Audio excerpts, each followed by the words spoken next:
Most people believe civilization made us compassionate, but the oldest evidence suggests the opposite. Long before cities, before writing, before religion, someone made a choice that changed the course of humanity. Not to build, not to conquer, simply to stay.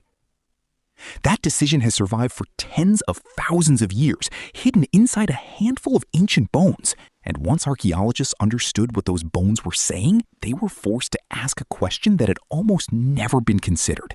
If our ancestors cared for those who couldn't survive alone, what happened to those whose minds no longer matched reality? Because mental illness didn't suddenly appear in modern society. It didn't arrive with crowded cities, social media, or the stress of office jobs. The human brain has always been capable of extraordinary imagination and extraordinary disorder.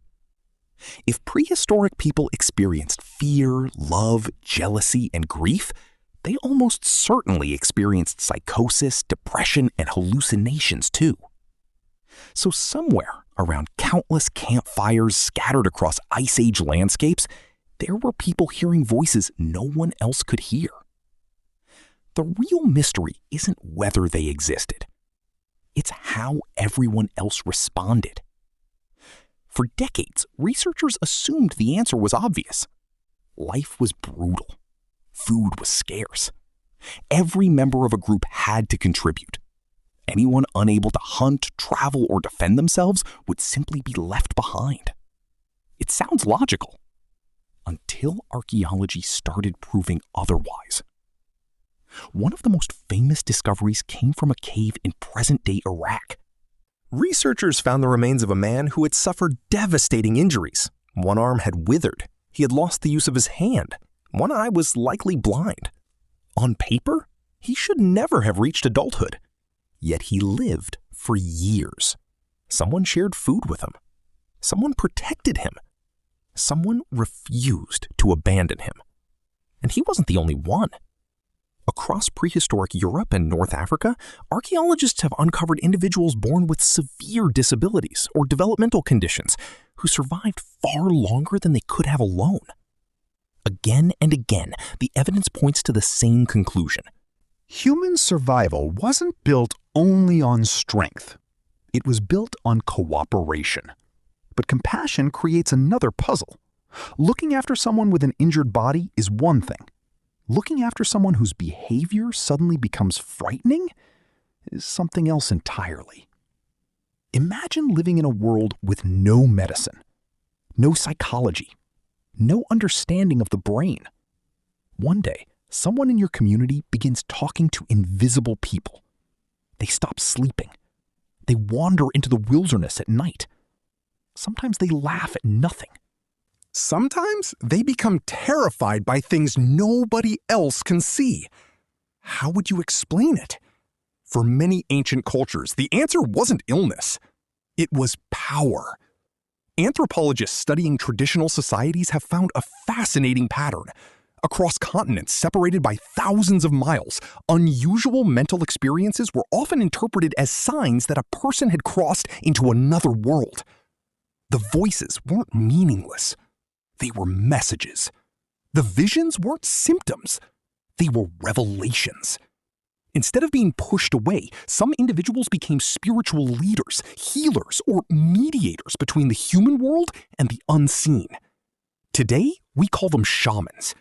What's remarkable isn't the title, it's the role they played. These people often occupied one of the most respected positions in their communities. Their difference gave them purpose. That doesn't mean ancient societies understood mental illness the way modern medicine does. Far from it. But meaning can change experience. Modern research has shown that culture influences how people interpret hallucinations and psychosis.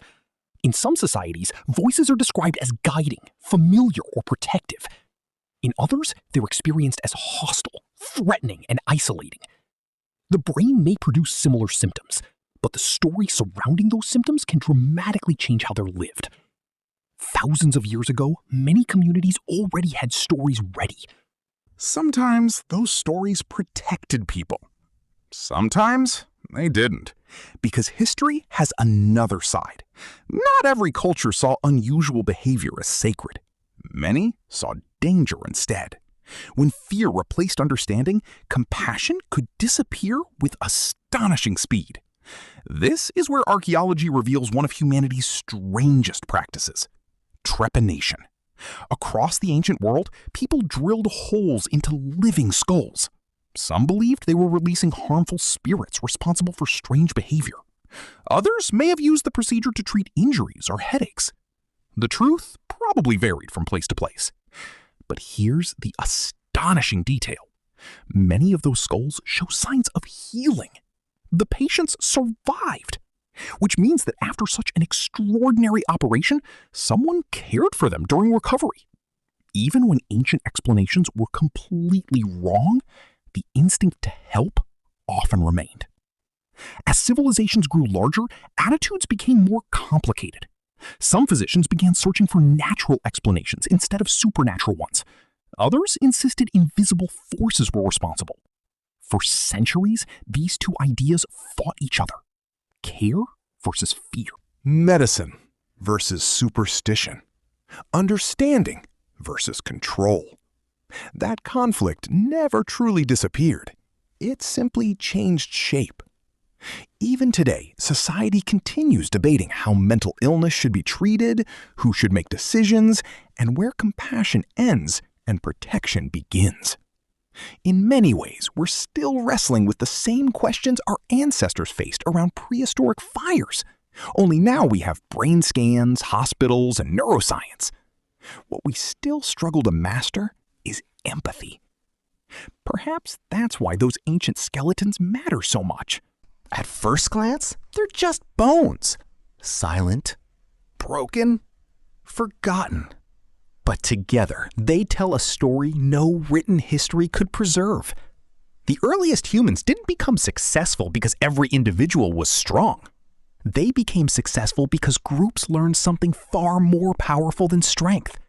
They learned that survival improves when people refuse to abandon one another. That idea may be older than agriculture, older than kingdoms, possibly even older than religion itself. And that's an uncomfortable thought, because we often imagine progress as a straight line. Primitive people become civilized. Civilized people become compassionate. Yet archaeology keeps whispering the opposite. Compassion didn't begin with civilization. Civilization inherited it. The people who painted cave walls, crossed frozen landscapes, faced predators with stone tools, were also capable of extraordinary kindness. Not because they understood mental illness, not because they had perfect answers, but because somehow they recognized something more important than understanding. That a person doesn't stop being human simply because their mind works differently. 46,000 years later, that's still the question facing every generation. Not whether we can explain the human brain, but whether, when confronted with suffering we don't fully understand, we choose to walk away, or, just like those forgotten people at the dawn of humanity, we choose to stay.